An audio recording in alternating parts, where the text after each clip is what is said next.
आज के इस खास विश्लेषण में आपका स्वागत है। मतलब जरा सोचिए, आज के इस डिजिटल दौर में सिर्फ एक मोबाइल फोन, जी हाँ, सिर्फ एक फोन कैसे पूरे देश की सोच को पलक झपकते बदल सकता है। इसके लिए किसी तोप या मिसाइल की जरूरत नहीं है। बस एक वायरल वीडियो, एक बड़ी सी फेक हेडलाइन या कोई चालाकी से एडिट की गई फोटो, बस इतना ही काफी है। और होता क्या है, अचानक लाखों लोग बिना सोचे समझे उसे ही परम सत्य मान लेते हैं। सच कहूं तो ये किसी थ्रिलर फिल्म की कहानी जैसा लगता है ना। लेकिन ये हर दिन, लिटरली हर दिन हमारी स्क्रीन्स पर खेला जाने वाला एक बहुत ही रियल और खतरनाक खेल है। तो चलिए इसकी गहराई में चलते हैं। हमारे सामने आज सबसे बड़ा सवाल यही है, और ये बहुत क्रूशल है, कि क्या हम वाकई सच देख रहे हैं या फिर हमें सिर्फ वही दिखाया जा रहा है जो कुछ खास लोग हमें दिखाना चाहते हैं। मतलब ये फेक न्यूज़ रातों रात इतनी तेजी से फैल कैसे जाती है? इस पूरे वायरल प्रोपेगेंडा के पीछे आखिर मास्टरमाइंड है कौन? और सबसे बड़ी बात, लोगों के इमोशंस के साथ खेलकर सबसे ज्यादा फायदा किसे हो रहा है? आज हम इन्हीं सवालों के जवाब बिल्कुल फैक्ट्स के साथ तलाशेंगे। देखिए, बात बहुत साफ है।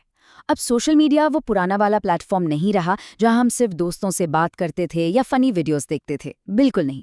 आज की डेट में ये ओपिनियन कंट्रोल करने का, यानी हमारी सोच को अपने हिसाब से मोड़ने का, दुनिया का सबसे बड़ा हथियार बन चुका है।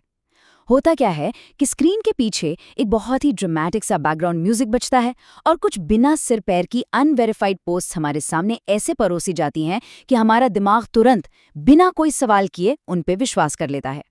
अब अगर हम पुरानी दुनिया और आज की रियलिटी को कंपेयर करें ना, तो तस्वीर एकदम क्लियर हो जाती है। पहले क्या होता था? लोग खबरों की सच्चाई के लिए ट्रेडिशनल न्यूज़ चैनल्स या अखबारों पर भरोसा करते थे, राइट? लेकिन आज की रियलिटी क्या है? आज तो बस व्हाट्सएप पर आया एक रैंडम फॉरवर्ड ही सबसे बड़ी ब्रेकिंग न्यूज़ बन गया है। और सीरियसली, यहाँ असली प्रॉब्लम ये नहीं है कि इंटरनेट पर कोई फेक न्यूज़ बना रहा है। सबसे बड़ा और असली खतरा तो ये है कि हम और आप जैसे आम लोग बिना फैक्ट चेक किए बस आंख बंद करके उस फॉरवर्ड बटन को दबा रहे हैं। तो अब ना हमें थोड़ा सा इन्वेस्टिगेटिव नजरिए से सोचना पड़ेगा। आखिर किसी भी मनगढ़ंत खबर को वायरल करने का वो एग्जैक्ट फॉर्मूला है क्या? मतलब वो कौन सा ब्लूप्रिंट है जिसका इस्तेमाल करके ये पूरी झूठी कहानी बुनी जाती है और फिर एक झटके में आग की तरह हर मोबाइल स्क्रीन तक पहुंचा दी जाती है। अब इस स्लाइड में जो बात है ना, वो वाकई बहुत इंटरेस्टिंग है।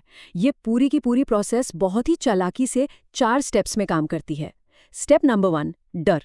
सबसे पहले लोगों को डराओ, उनके मन में खौफ डालो। स्टेप नंबर 2, गुस्सा। उन्हें किसी बात पे भड़का दो। Step number 3, confusion. मतलब कभी भी पूरी बात मत बताओ, सिर्फ आधी अधूरी सच्चाई दिखाओ ताकि दिमाग पूरी तरह से उलझ जाए। और फिर आता है फाइनल स्टेप, वायरलिटी। इसमें बस एक शॉकिंग सा टाइटल लगाओ, एक क्लिकबेट थंबनेल चिपकाओ और बस हो गई प्रोपेगेंडा की मशीन चालू। चलिए देखते हैं कि इस वायरल फॉर्मूले को ग्राउंड रियलिटी में कैसे यूज किया जाता है। इसके कुछ बहुत ही कॉमन ट्रिक्स हैं। जैसे अक्सर आपने देखा होगा कि सालों पुराने किसी वीडियो को निकालकर आज की किसी एकदम नई घटना के साथ जोड़ दिया जाता है। या फिर फुटेज होगी किसी दूसरे देश की और उसे भारत का बताकर धड़ल्ले से फैला देंगे। और तो और फोटोशॉप किए हुए झूठे स्क्रीनशॉट्स को एक्सक्लूसिव ब्रेकिंग न्यूज का टैग दे दिया जाता है। और सबसे ज्यादा हैरान करने वाली बात पता है क्या है? लाखों लोग, जी हाँ, लाखों लोग बिना सच जाने इन ट्रिक्स का शिकार हो जाते हैं और इन्हें आगे शेयर करते चले जाते हैं। अब यहाँ एक बहुत बड़ा सवाल ये उठता है कि भाई, लोग इतनी आसानी से इन झूठी बातों के झांसे में आ कैसे जाते हैं? इसका सीधा सा जवाब है कन्फर्मेशन बायस। असल में ये हमारे ही दिमाग का एक बहुत बड़ा साइकोलॉजिकल ट्रैप है। फेक न्यूज़ सीधे हमारे इमोशंस को टारगेट करती है। अगर कोई झूठी खबर हमारे पहले से बने हुए विचारों या ओपिनियन से मैच कर जाती है ना, तो हमारा दिमाग बिना कोई लॉजिक लगाए उसे तुरंत सच मान लेता है। सच कहूं तो हम इंसान अक्सर वही मानना पसंद करते हैं जो हमें अपने हिसाब से सही लगता है। और हमारी इसी साइकोलॉजिकल कमजोरी का ना सोशल मीडिया के एल्गोरिदम्स जमकर फायदा उठाते हैं। ये टेक प्लेटफॉर्म्स हमें एक डिजिटल बबल के अंदर पूरी तरह से कैद कर देते हैं। इन एल्गोरिदम्स का तो बस एक ही काम है, वो हमें बार बार लगातार वही कंटेंट दिखाते हैं जिस पर हम सबसे ज्यादा रिएक्ट करते हैं। और फिर धीरे धीरे हम उस इल्यूजन में इतने गहरे फंस जाते हैं कि हमें अपने उस छोटे से बबल के बाहर की असली दुनिया और सच्चाई नजर ही नहीं आती। तो अब सबसे क्रूशल पॉइंट ये है कि इस भ्रम के जाल से बाहर कैसे निकला जाए। पेश है हमारा defence manual, how to spot propaganda. किसी भी इंफॉर्मेशन को वेरीफाई करने के 4 बहुत ही सिंपल लेकिन असरदार स्टेप्स हैं। पहला, हमेशा सोर्स चेक कीजिए। खबर आखिर आई कहाँ से है, किसी रिलायबल न्यूज़ साइट से या किसी भी रैंडम पेज से। दूसरा, सिर्फ भड़काऊ हेडलाइन देखकर तुरंत रिएक्ट मत कीजिए, खबर का पूरा कॉन्टेक्स्ट समझने की कोशिश कीजिए। तीसरा और बहुत काम का टूल है रिवर्स इमेज सर्च।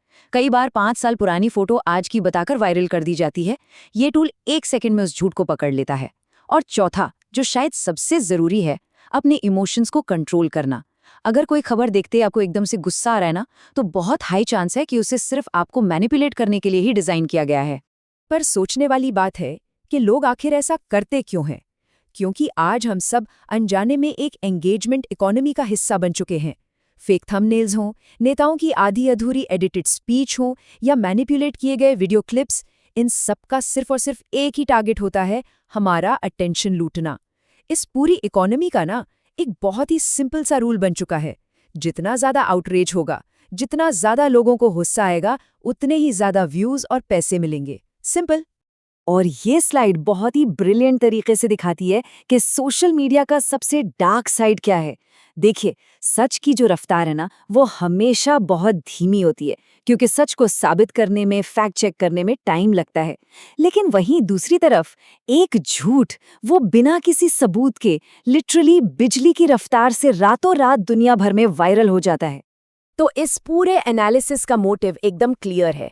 यहाँ हमारा मकसद किसी लेफ्ट या राइट विचारधारा का सपोर्ट करना बिल्कुल नहीं है, बल्कि सच और प्रोपेगेंडा के बीच के उस बारीक से फर्क को समझना है। क्योंकि हमेशा याद रखिए, एक इन्फॉर्म्ड और अवेयर ऑडियंस ही दुनिया की सबसे पावरफुल ऑडियंस होती है। जब हम इस डिजिटल मायाजाल से बाहर निकलकर मीडिया लिटरेसी को अपनाते हैं ना, सही मायनों में तभी हम अपनी सोच के असली मालिक बनते हैं। तो अगली बार जब भी कोई सनसनीखेज मैसेज आपकी स्क्रीन पर फ्लैश हो, तो उसे आगे फॉरवर्ड करने से पहले खुद से ये सवाल जरूर पूछिएगा कि क्या हम सच का साथ दे रहे हैं या फिर जाने अनजाने किसी और के रचे हुए प्रोपेगेंडा का एक मोहरा बन रहे हैं।